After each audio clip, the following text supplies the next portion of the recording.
Hello বন্ধুরা, কেমন আছো? আমি বেশ ভালোই আছি। তো বুঝতেই পারছো আজকের রান্নাটা হবে কুমড়ো দিয়ে। হ্যাঁ, কুমড়ো অনেকেই পছন্দ করো না জানি, আমি নিজেও পছন্দ করি না, কিন্তু এই রান্নাটা হলে আমি আবার খেতে বেশ পছন্দই করি। তো আজকে কুমড়োটা রান্না হবে চিংড়ি মাছ আর নারকেল দিয়ে। হ্যাঁ, ঠিকই শুনেছো, চিংড়ি মাছ আর নারকেল দিয়ে।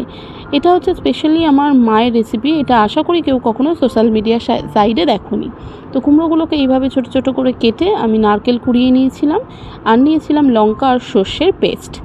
আর এখানে ছিল চিংড়ি মাছ। চিংড়ি মাছগুলোতে নুন হলুদ মাখাতে হবে না, জাস্ট এমনি ধুয়ে রেখে দিলেই হবে।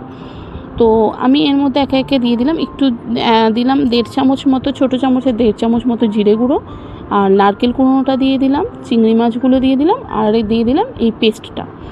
তো এটা দিয়ে, হ্যাঁ, আর একটুখানি দিতে হবে হচ্ছে সর্ষের তেল। তো এগুলো দিয়ে ভালো করে ম্যারিনেট করে নিতে হবে, যাতে সব কিছুর গায়ে ভালো মতো মশলাগুলো লেগে যায়।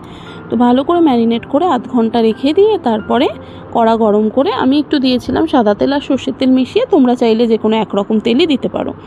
তো তেল গরম হয়ে গেলে তাতে একটা শুকনো লঙ্কা, শুধুমাত্র ফ্লেভারের জন্য, আর কিছুই নয়, দিয়ে শুকনো লঙ্কাটা একটু নাড়াচাড়া করে আমি পুরো কুমড়োটা, মেখে রাখা কুমড়োটা কড়াই দিয়ে দিলাম।